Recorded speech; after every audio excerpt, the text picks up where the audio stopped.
Clive, thank you. Good evening and welcome to Look North, our top story tonight. Taking it to the streets, farmers make their feelings felt at government plans to change inheritance tax. Today isn't about blocking food supply or impeding people going about their daily jobs. It's showing the government that we are angry, we are worried and things must change. We'll hear from farmers and ask if the protests will do anything to change the government's mind. Also tonight, left bedbound after catching COVID. We hear from a Skara woman with a 10-month wait to see an NHS specialist. Celebrating the life of Liz, a new exhibition featuring the teenage photographer from Harrogate who had a royal seal of approval.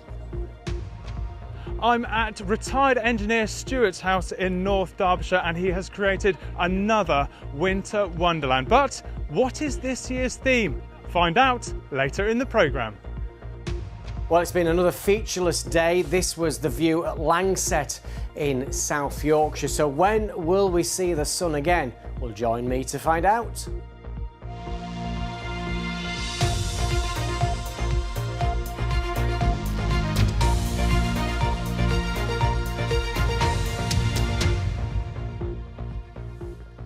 Hello, thanks for your company this Wednesday evening. First tonight, farmers across our region have taken to the streets in protest at government plans to change inheritance tax. In York, over 100 tractors drove through the centre of the city first thing this morning. Farms had been exempt from inheritance tax, but the budget in October imposed a 20% tax, half the normal rate. Farmers say the change will impact small local family farms and affect the face of farming forever. The Prime Minister insists the vast majority of farmers would not be affected. Here's Louise Fuster. Tractors from across the region started to arrive at the livestock centre at Merton from dawn. By 9 o'clock, more than 100 had turned up. I'm yet to meet a farmer that is not impacted by this. There's no detail yet, and from what we can gather, it all relies on people dying in the right order, which is just fundamentally crude. You know, we're having to have some really difficult conversations. My dad is coming up 82 years old and they've just suddenly introduced this tax and they've said, well, you can speak to your accountant and you can plan and you can gift property away, and if you live 7 years, that's the same for everybody, there's no inheritance tax. But when there's a 80-some-year-old, they're going to be lucky to live 7 years. Before heading out onto the road, some of the farmers gave rallying speeches showing their support of the protest. And then, in convoys of 20, tractors drove through the centre of York, passing iconic sites along the way. Most of the tractors have now left Merton and are on the way through York city centre. A handful of them have stopped off here at York Minster to get their message out there, to try and get that public support. We've heard lots of tooting from horns. People have been waving at the tractors as they've been coming through the town centre. They work extremely hard and don't make a lot of money. I know they've got a lot of assets, but they're feeding the nation. They're being disadvantaged by the new rules that are being brought in for inheritance tax.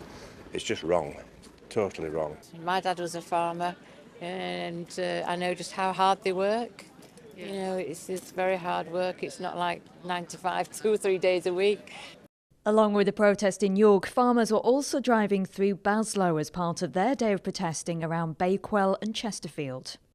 Today isn't about blocking food supply or impeding people going about their daily jobs. It's showing the government that we are angry, we are worried and things must change.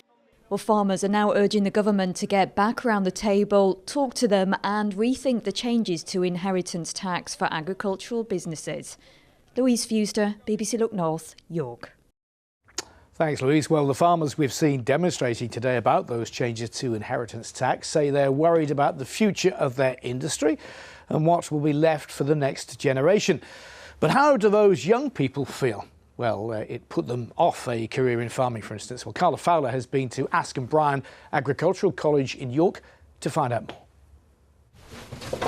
So this is the BR tractor. Yeah. Have you been on a tractor before? I've been on a tractor. In its 75-year history providing land-based education and training, Askham Bryan College in York has seen farming transform. So it's constantly adapting to provide the skills young people need to succeed in careers in agriculture. But now farmers face multiple obstacles: high costs, record inflation, increased weather disruption and, more recently, changes in tax regulation. 16-year-old Eleanor has family who farm in Yorkshire. She wants to carry on the tradition, inheritance tax or not. There's been lots of new technology advances. It's something I'm really passionate about and I love learning more.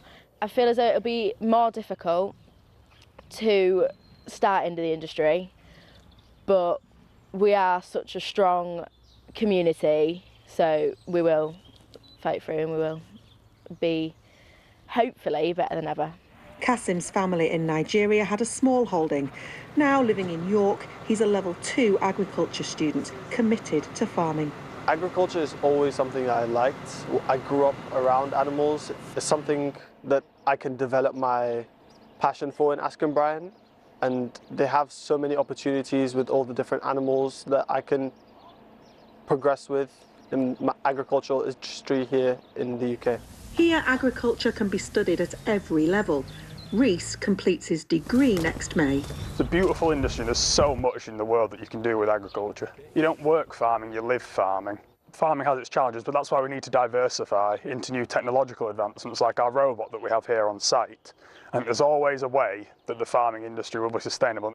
It will always evolve, agriculture. It's met many challenges before. This is just another challenge that we will deal with. They're very resilient, the learners that we have coming through here, as is agriculture in general. Challenges do lie ahead, but the next generation of Yorkshire farmers are preparing to lead the way. Carla Fowler, BBC Look North, York. Well, our political editor James Vincent joins us now. James, obviously, clearly there's a lot of anger out there. What does the government have to say about all this? Well, what Reece said in the report that Carla just made there for us today about you don't work farming, you live farming, that's why I think this argument is so passionate, and I think why our farmers are so angry. The government's line on this is the vast majority of farmers will not be affected by these changes. It's worth running through very quickly what the changes actually are. April in 2026, inherited agricultural assets worth over £1 million will be liable to 20% inheritance tax. That's half of what inheritance tax is more generally. That's normally 40%. Farmers only pay 20%, but of course it's new for farmers. They've never paid this before. Now, other allowances when you give over farms may allow a couple to hand over a £3 million farm without paying any inheritance tax, but of course it depends on your individual circumstances. And farmers' argument is that they might be asset rich, you know, the land and the machinery, but they're maybe relatively cash poor, and they think that some of them might have to sell farms to prepare for this inheritance tax. A lot of complex detail around how this will impact various people within the farming community. The farmers, they say it'll affect them. The government say, well, it won't affect as many. Who's wrong, who's right on this? Yeah, the BBC's done some analysis on this, Phil. Farmers groups sort of suggesting that it will harm up to 70,000 farms. The BBC analysis suggests it will only affect around 500 farms every year. Obviously, that then becomes cumulative over a number of years. And the way that the BBC's looked at that and the way that the government's done its figures as well is based on tax data, so historical claims on tax rather than land surveys and values of surveys.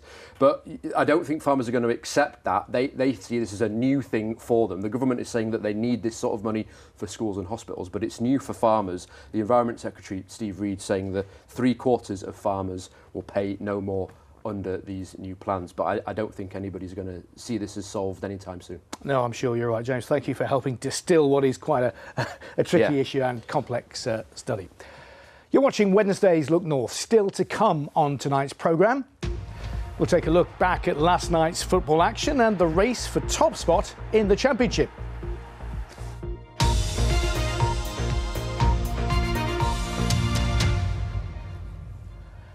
Next tonight, a woman left bedbound following a COVID infection 4 years ago has criticised her NHS care after being told she faces a 40-week wait to see a hospital specialist.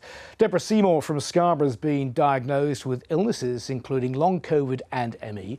But despite tests, no physical cause has been found for other symptoms, including severe head and neck pain. Our health correspondent, Jamie Coulson, has been to meet her.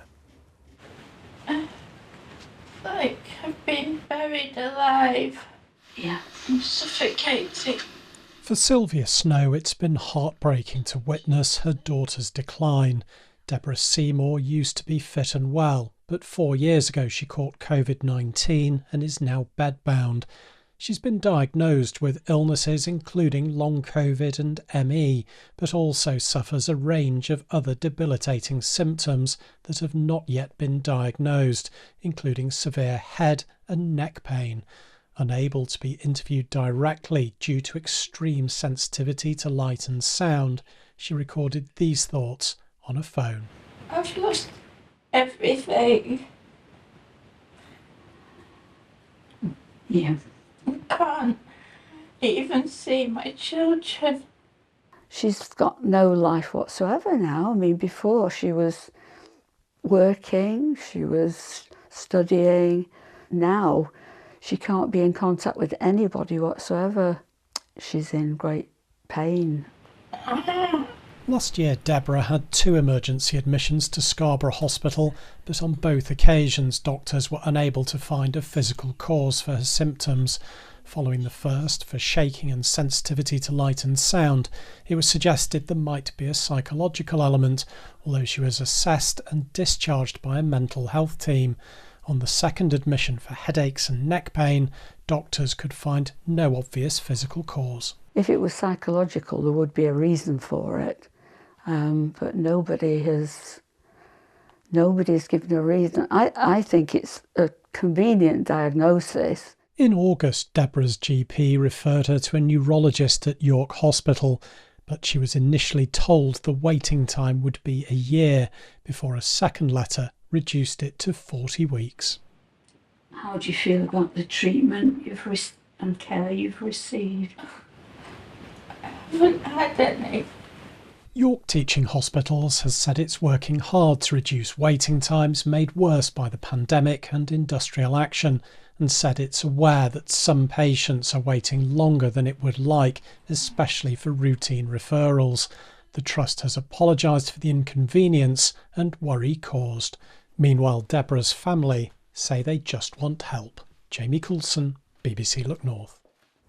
OK, let's get some news in brief now. A man's been arrested on suspicion of murder following the death of a woman in Barnsley. The 56-year-old was found unresponsive at a house in Summer Lane in Wombwell on Tuesday and later pronounced dead. South Yorkshire Police said a 58-year-old man had been arrested on suspicion of murder and was being held in custody. The police watchdog says officers did respond appropriately to concerns for a woman who later suffered catastrophic injuries inflicted by her family in Huddersfield. Ambreen Sheikh's husband and in-laws were jailed earlier this year after she was forced to take medication and left in a vegetative state. 2 police officers had carried out a welfare check weeks earlier when concerns were raised, but they reported she was fit and well. The Independent Office for Police Conduct says officers acted in line with policies and guidance. A government committee to scrutinise the proposed assisted dying bill will feature 5 MPs from our region. The committee is made up of 14 MPs who voted in favour at last month's initial stage and 9 who voted against. They're being chosen by Spen Valley MP Kim Leadbeater, who brought the controversial bill to Parliament. Also involved are Labour's Naz Shah, Marie Tidball and Jake Richards, as well as Lib Dem Tom Gordon. Public hearings expected to last several weeks will begin in January. Now, a union is warning that strike action at Leeds Bradford Airport could cause disruption to some flights over Christmas. About 50 workers who are members of the Unite union are walking out because they say they're not being given extra payments for de-icing work, which are offered at other airports. Well, Tom Ingle is live outside the airport for us tonight. Tom, what more do we know? Evening, Phil. That's the lights of the airport over my shoulder here. Maybe if you're jetting off for a winter sunshine break, you'll be looking forward to seeing those. But sorry to do this to you at Christmas. You're going to have to check before you travel, because if you're flying with Ryanair, you may possibly face some disruption. Ryanair relies on a company called Swissport. If you're a regular aviation traveller, you'll know Swissport. They drive those little trucks around the tarmac, they move planes, they handle your baggage, and crucially, in the winter months, they carry out de-icing work on planes and then sign paperwork to say those planes are fit to fly. Now, workers for Unite the Union got an extra payment of around £125 a month for carrying out that de-icing work, or at least they did up to COVID, and then those payments stop. When the workers here at Leeds Bradford found out that other employees of Swissport at other UK airports were still getting those payments, they balloted for industrial action. They've gone for 16 days of action between the 19th of December and the 4th of January, so right over that Christmas break period when the airport could be busy with people travelling away. The airport say they're going to do all they can to keep flights on the move. We've got a statement from Swissport in the last 10 minutes, and they say we've been in open discussions with unions regionally and nationally, with all parties fully engaged. These have been productive to date and will continue. Clearly, if you are getting away for the winter break, you're going to need to keep up to date with this story. Tom, thank you very much. Tom Ingle live there at Leeds Bradford Airport. Now, last night, you may remember we brought you the story of teenager Liz Hatton, the brave young woman who had a photography bucket list which inspired many people, including the royal family. Liz died almost 2 weeks ago from desmoplastic small round cell tumour, a rare and aggressive form of cancer. Well, today she was remembered in a celebration of her life, which included an exhibition of her photography. Nicola Rees went along. Elizabeth wanted fun photos, not boring pose ones. For Vicky, today is about celebrating her daughter's life. Liz Hatton was a gifted photographer from Harrogate who spent her final weeks doing exactly what she loved. The last few months of Liz's life were her happiest. She was at her brightest and her best. She had her camera everywhere, and every single one of these photos is a memory from that time and from before of when she was happy, because Liz was always happiest behind a camera. Before she died, Liz came up with a bucket list of things she wanted to do and posted it on social media. It led to her working with top photographers, taking pictures at London Fashion Week, film premieres and at Windsor Castle, which came with an added surprise. In walked the Prince and Princess, and it was certainly not what any of us were expecting. Liz died in November, just 10 months after being diagnosed with a rare and aggressive cancer, desmoplastic small round cell tumour. She was very determined she didn't want a funeral, so we will be looking at her photographs. We will be eating lemon drizzle cake and discos and sweets, and we'll be raising money. Oh, I've never had that. Oh, I had. All of Liz's favourite things are here, along with all the people who loved her. Just looking at her work, I started crying because I just thought about how proud I am of her. And I remember I sent her a message. I knew she wouldn't see it, but I just wanted to make sure she knew how proud everyone was of her. I mean, obviously it's just so terribly sad that we've lost her with such a talent, so young. But yeah, she was a really, really lovely person, and she'll be hugely missed. She loved me, she loved her family, she loved really everybody that cared for her. The family wants better research into rare cancers so that other people don't go through this. We are going to set up a charity for desmoplastic small round cell tumour, the first in the world, and we're raising money via Just Giving Liz Hatton or Just Giving desmoplastic small round cell tumour. Liz's death was felt locally and nationally, but her talent and her photos live on. I don't feel sad when I look at any of them. I just feel so much joy that we had the moment. Nicola Rees, BBC Look North, Harrogate. OK, let's turn our thoughts to football now, and the festive season's upon us, so I wonder who will be top of the tree this Christmas. Sheffield United know exactly what their job is tonight at Millwall because they just need to win. That's exactly what Leeds United did last night to reclaim top spot in the Championship. With that and the pick of the other action, here's our man Paul Ogden. It's as if the two Uniteds, Leeds and Sheffield, are conspiring to enhance the drama as they toil shoulder to shoulder to get back into the Premier League. Whichever wins seems to thus reclaim the summit. Leeds last night had their own fans gripped by the tension, first taking the lead against Middlesbrough and then scoring at the wrong end when Max Wöber headed into his own goal to make it 1-1.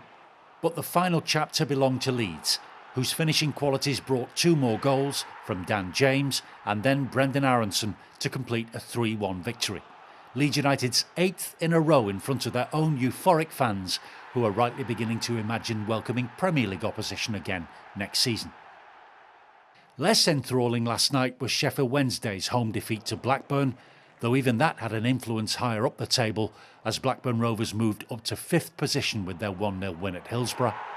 Wednesday's tendency at home, by the way, is in sharp contrast to Leeds, having won 2 of their last 10 in front of their own fans. Still, Sheffield Wednesday are 12th in the table.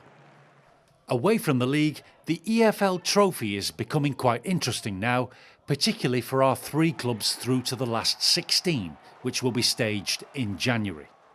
Bradford City clearly fancy going a bit further than their semi-final appearance last season, the Bantams beating Stockport 3-2 last night and featuring yet another Andy Cook goal, but 2 on the night besides from Callum Kavanagh. Chesterfield also beat a team from the division above them, Wigan, by the same 3-2 scoreline, Dylan Markande effectively winning it for the Spireites with their 3rd goal of the night. And similarly, Rotherham United were also 3-2 winners against Tranmere, Rotherham's 3rd goal scored by Hakeem Odoffin ending up being decisive because Tranmere eventually pulled a consolation goal back afterwards. Taking no further part in the EFL Trophy this season will be Huddersfield Town and Doncaster Rovers, who were both knocked out, losing to Bolton and Port Vale respectively. Paul Ogden, BBC Look North. Well, we'll stay with the beautiful game because Farsley Celtic Football Club say Captain Lewis Turner is conscious and talking after suffering a suspected cardiac arrest during his side's FA Trophy match away against Gateshead. Play was suspended after 28 minutes and the game was later abandoned last night when the 32-year-old collapsed on the field. Lewis Turner underwent treatment on the pitch and a defibrillator at the ground was used. He's now recovering in hospital. And of course, all of us here at Look North wish him the very best in that recovery too. Now, it's 2 weeks until Christmas, if you didn't know, and this story will really get you in the festive spirit. Every year, retired engineer Stuart Benison from North Derbyshire lights up his home with an incredible festive scene. It's extraordinary. Last year's was inspired by Home Alone, complete with Kevin on a zip wire. It raised £3,000 for charity. Well, Mark Ansell has been in Holy Moorside tonight to find out exactly what Stuart's done this year. Yes, welcome to Holy Moorside and welcome to Narnia. Now let me introduce you to the man who's created this incredible display. Stuart here is a retired engineer. Stuart, how long has it taken you to create this incredible display? Well, we started in September and from then on it's been absolutely all on to get this together. The reason we did it the way we've done it is because of the different areas of features with as you can see coming round, you've got the Snow Queen on the sleigh. And I can see Aslan there. Aslan, of course, is the lion. You've got beavers over here. You've got, if we go this way, you've got the whole area where you've got Santa, and he's giving out all the swords, the ammunition at Mr. Tumnus, and you've also got Lucy, who were together in the beginning, and they're in front of the wardrobe. Yeah, crucially, the wardrobe that they've climbed through to get to Narnia. The wardrobe, and that's where you're into the whole scene of Narnia. And I can spot the castle in the distance over there. We've enjoyed it. We've enjoyed doing it, and to see it now, as it now is, it's very, very nice. It's for the children. It's for the donations to Ashgate Hospice and also Crisis at Christmas, just to help, because that's what it's all about, really. And you raised £3,000 last year. Talking of children, let me introduce you to your grandchildren, because these guys here, what do you make of what your granddad has done this year? Incredible, eh? I think it's great that we get to support a local charity and just make everyone feel really Christmassy. And Arlo, what do you make of it? It's brilliant. It's brilliant, isn't it? And finally, let me introduce you to some of the residents here in North Derbyshire that have travelled down to see this incredible display tonight and to donate some money to the 2 charities that they're raising money for. What do you make of it this evening here, coming down to Stuart's house? I think it's absolutely incredible. I think you see so many nice Christmas displays this time of year, but with the moving sleigh and all the extra stuff, I think it's a different gravy. It's nice to come and see. Absolutely, well said indeed. Now, Stuart's told me that this is his last year, but I reckon I'll be back here again next year to see what he's been up to. You never know. Thanks very much, Stuart. OK. Thank you, Mark. I'm sure Stuart will be back by popular demand. And finally tonight, we asked you, if you will, please send in your photos of your pets looking Christmassy. And this next pet has clearly taken inspiration from Aslan the lion. This is Gemma Gosling's golden Labrador, looking very regal as a festive lion. I didn't know there were such things as festive lions. You see, you live and learn on this programme, isn't it? Is that real, or is it just being placed over his neck? But I have to tell the viewers that you came in bounding in because you've got some very exciting news to reveal tonight. I can't believe it. I've always wanted one. Lincolnshire County Council have bought a brand new snowplough and they're naming it after me. That's Can you believe it? Do you know, I always thought weather presenters were slightly sad. Now it's confirmed. The best Christmas present ever. Anyway, I've got a couple of pictures I can show you before I get onto the forecast. We asked for those sort of animal pictures. It looks a bit miserable there. I mean, very miserable. It's Christmas. and then look at this bonkers picture. This is Brian in Bridlington, who's got an upside down Christmas tree. Can you beat that? Well, send your pictures in. Addresses on your screen right now on X, Instagram and on the Weather Watcher website. Right, let's have a look at the headline for tomorrow. It's still drab, overcast, dreary, a little light rain and drizzle at times. Despite the fact high pressure's in charge, it should be dry, but maybe tomorrow we'll have a bit of drizzle. This cold front's really important. It's going to come down Saturday morning, clearing all this cloud out of the way, and we'll see lots of sunshine developing as we head through Saturday. And generally, an improvement coming through Sunday and into next week. But look at all this cloud. There's a few breaks out in the North Sea, but I don't think that they're going to get across us. So I think this evening and overnight it continues to be cloudy. Eventually that cloud will thicken, producing a little drizzle in places. Mistiness over the hills. No need for gritting tonight. Temperatures around 4 Celsius. That is 39 Fahrenheit. Tomorrow's high water times then Filey just after midnight, Bridlington at 1 a.m. So it's a dreary December day tomorrow. Extensive cloud. The blues indicate a risk at least of some patchy drizzle, a little light rain, not a great deal. Mistiness over the hills, brightness at a premium, temperatures coming in at 7 or 8 degrees. Similar on Friday, it's dull, maybe damp, otherwise generally dry. There's that big improvement developing on Saturday. More clouds Sunday into Monday, but at least it turns milder. That's the forecast, Phil. What's this gritty going to be called? Do we know? Squall Hudson or Rock Salt Hudson. It's one of those two. I've heard it all now, and for that, you'll be glad to know that's the end of the programme. Good night. Isn't it amazing? I can't believe it.